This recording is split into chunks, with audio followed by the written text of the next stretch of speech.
Bom, então, olá galera, tudo bem com vocês? Meu nome é Alan e juntamente com a minha colega Milena, iremos realizar essa videoaula sobre pulpites sintomáticas, sob orientação dos professores Janaína Guzzekin Kuffner e Tiago de Oliveira Gama. Bom, então a polpa ela tem diversas funções, entre elas ela é sensitiva em responder à agressão através das terminações nervosas. Também ela é nutritiva através dos canalículos, pois ela é responsável por promover nutrientes e líquidos responsáveis por manter os componentes orgânicos das camadas adjacentes. Também ela é formativa, pois ela produz dentina a vida inteira por meio dos prolongamentos odontoblásticos. E também ela é defensiva, pois ela vai responder aos estímulos externos através de, por exemplo, um estímulo pulpar por causa da extensialização de cárie. A polpa ela reage, pois ela é supervascularizada para defesa e recuperação. Quando o estímulo ele for tão intenso e ela não consegue suportar a injúria, a polpa ela faz isso para remover aquele agente irritante. Já a sua etiologia, as alterações pulpares respondem a um estímulo, como agentes físicos, por algum trauma, por exemplo, boladas, quedas de skate, acidentes, entre outros.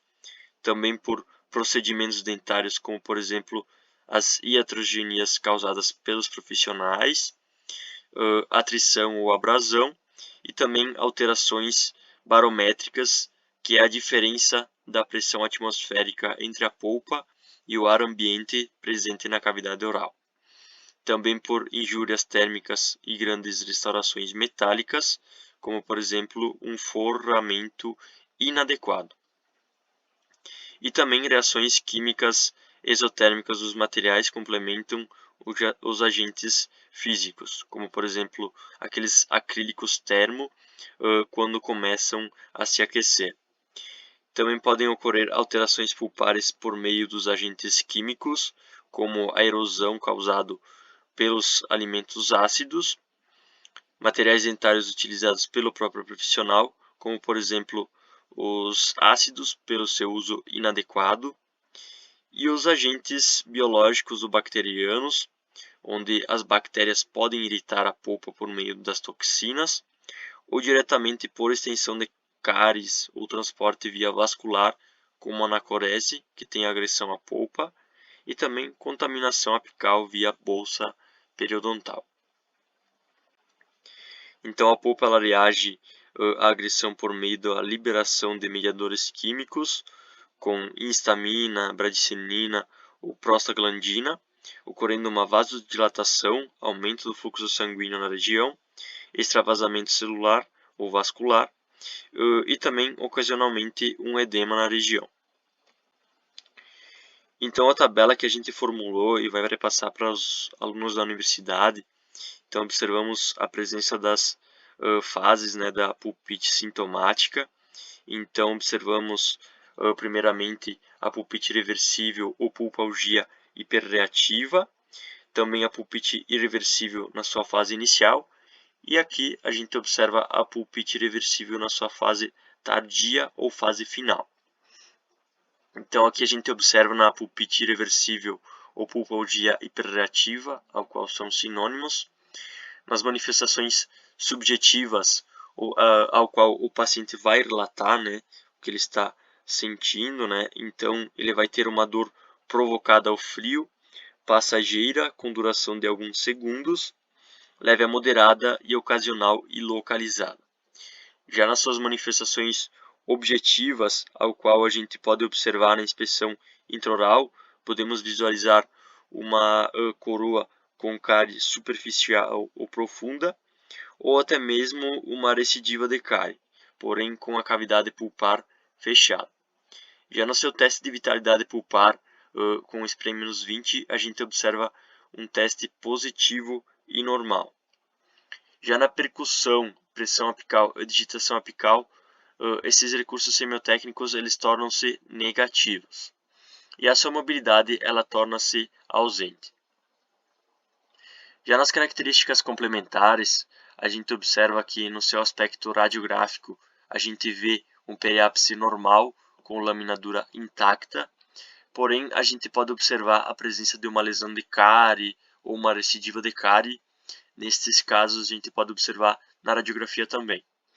Já o seu aspecto histológico, a gente observa uma resposta localizada, leve infiltrado de células inflamatórias ou até mesmo uma hiperemia. A sua conduta, então, a gente vai realizar a remoção do agente agressor, como por exemplo a remoção do tecido cariado, e aí sim a gente irá realizar uma restauração adequada da cavidade. Já na pulpite reversível, na sua fase inicial, a gente observa nas manifestações subjetivas que o paciente vai ter uma dor provocada, então não só ao frio como da pulpite reversível, mas também ao calor, uma dor prolongada, moderada e intensa, ocasional, frequente e localizada. Já nas manifestações objetivas que a gente observa então pela inspeção intraoral, o paciente vai ter uma lesão de cárie profunda, então um pouco mais profunda do que a da fase anterior da pulpite reversível ou pulpalgia hiperreativa, ou também uma recidiva de cárie, porém ainda com a cavidade pulpar fechada. Já no seu teste de vitalidade pulpar, com SPRE-20, a gente vai observar também essa diferença, ao qual vai ter um teste de vitalidade pulpar positivo e alterado, com dor aguda de declínio lento. Já na percussão, pressão apical e digitação apical, esses recursos semiotécnicos ainda continuam negativos. E sua mobilidade ela torna-se ausente. Já nas características complementares, a gente pode observar no seu aspecto radiográfico uma lesão de cárie profunda, com periápice normal ou sem evidência de lesão periapical visível. Já na sua conduta, a gente precisa analisar qual é a idade do dente para realizar aí sim uma remoção do agente agressor e uma restauração adequada, ou, se necessário, uma intervenção sobre o órgão pulpar.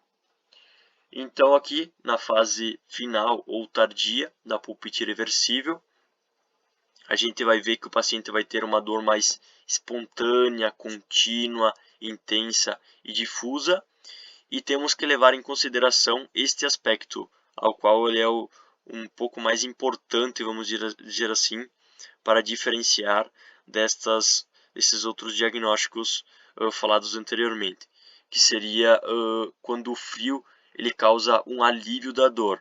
Então, quando o paciente ele tem dor nesse elemento dentário, ele toma alguma coisa gelada para colocar em cima para aliviar essa dor do paciente.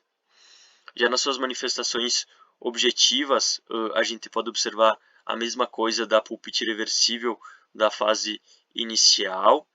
E aqui a gente observa duas diferenças, então, do teste de vitalidade pulpar e do percussão vertical, ao qual diferencia da pulpite reversível da fase inicial para a fase tardia, onde a gente observa um teste positivo e anormal, com uma dor aguda de declínio lento, que deixa dor residual por alguns minutos ou até mesmo horas.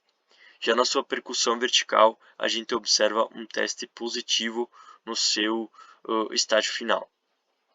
Já a pressão apical e digitação apical, a gente observa que o teste continua negativo e a mobilidade ainda torna-se ausente. Já nas características complementares, a gente observa no seu aspecto radiográfico um periápice normal, ou leve espessamento do ligamento periodontal, com a presença de lesões de cárie ou uma recidiva de cárie, como mencionei anteriormente. E no seu aspecto histológico, a gente pode observar uma inflamação e desorganização da polpa coronária. Microabscessos pulpares também estarão visíveis.